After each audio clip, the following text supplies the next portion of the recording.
Hello peeps and hello peppers and welcome to Soul Sunday. Hello stranger. This might be the right video for you if you like flow drawing and a discussion about creative work for and by an autistic person. I am also participating in Inktober and today's prompt is Arctic. So I was kind of debating what to do because I am a German in Iceland, and of course the northernmost point of Iceland intersects with the Arctic Circle, so it's like considered a subarctic nation. And to the people who haven't realized yet, I am writing a book about a fossil coming to life, and the characters give this animal the name of Desmostylius, Microdesmostylius arcticus. So this is sort of the mammoth of the sea, I like saying, and actually very kind and intelligent. So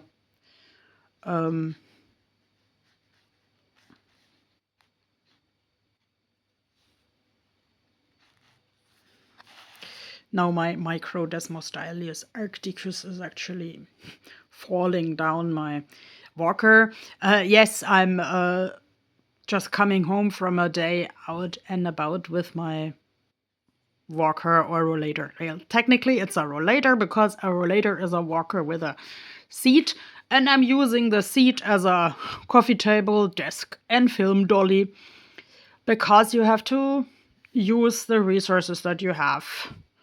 That's what I learned through all my life, and I own it.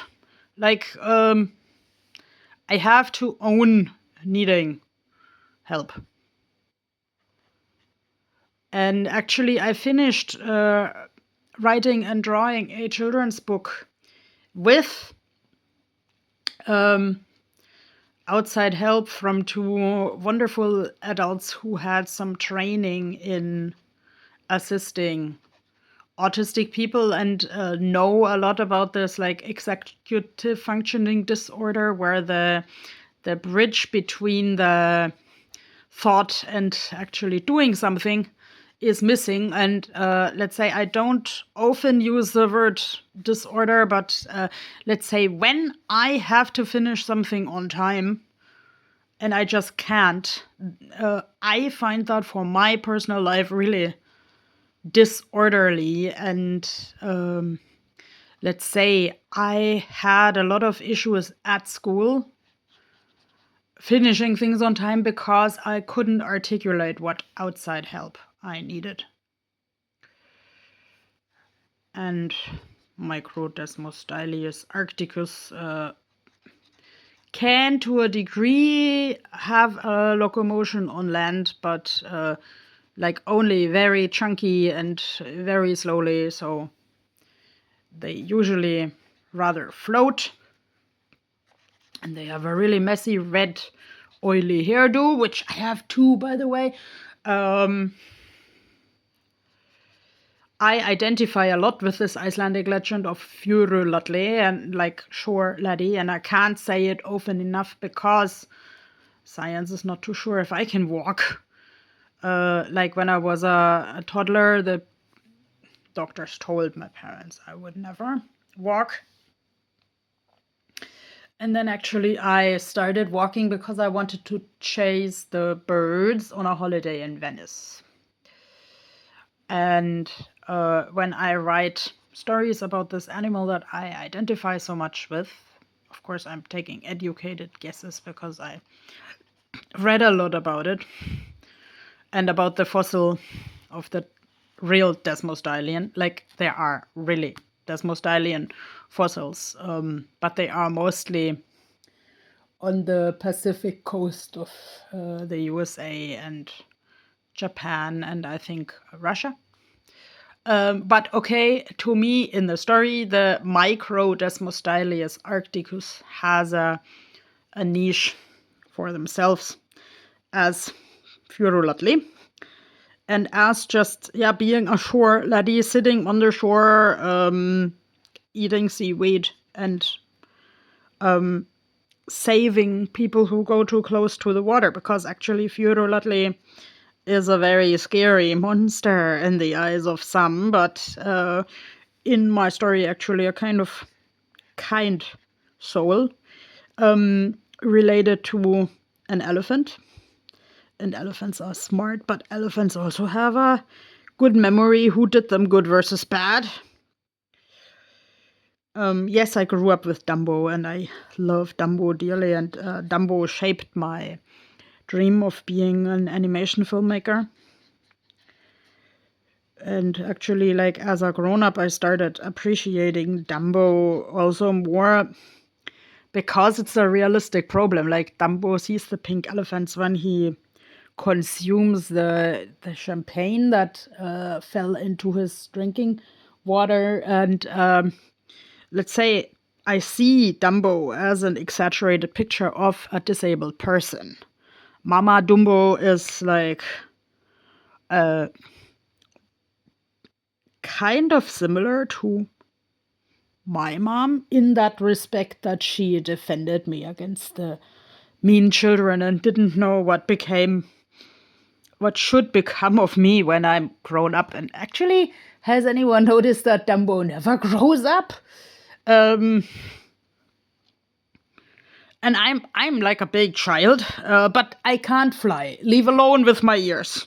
I can't fly with my ears, and I can't fly in other ways unless I take an airplane. That's actually what I really like. That also turned me into sort of a minimalist, because one can only take the bare necessities with in an airplane and always has to move for other people. So I mostly don't take Fruity the rollator on the airplane. I just take foldable sticks in a handbag, and I try to find or rent a rollator at the destination, because I've had some adventures with lost orthopedic equipment, so I only take it if I really have to.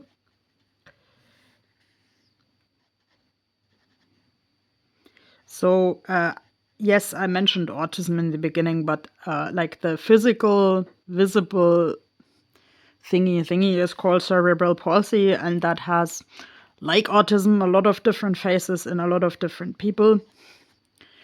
In my case, it rather looks like as if I had really heavy rheumatics, or if like I'm in my mid-40s, but my joints think I'm 85.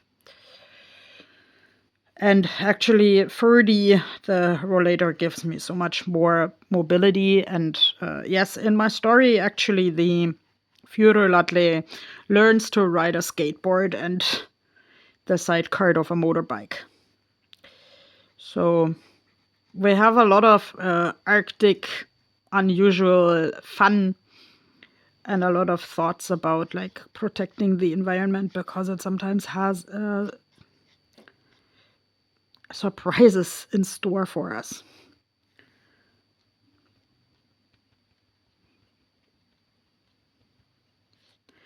And actually, I wanted, like, on the micro Desmostylian Arcticus also to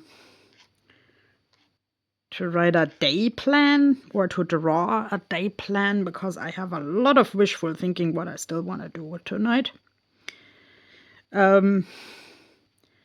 Like, because I grew up with the idea that I'm always too slow. And I know that that may sound ableist to some people, but I really, like, it always was my dream as a kid to become faster. That dream didn't come true, so like nowadays I'm very much into being furiously, meaning being slow and living within my personal niche. Okay, with a little bit of a bigger eye, it looks a little bit more souly and friendly. But I would think that Furulatle has kind of small eyes and can't see very well because they live mostly under the water. So, like, really, the nostrils should be higher up. But actually, yeah, I think this form is quite okay. Sometimes I also draw like a more elongated head because, because the Furulatle reconstruction in the museum in Arnarfjörður, where this legend originates, has more of a horse-shaped head.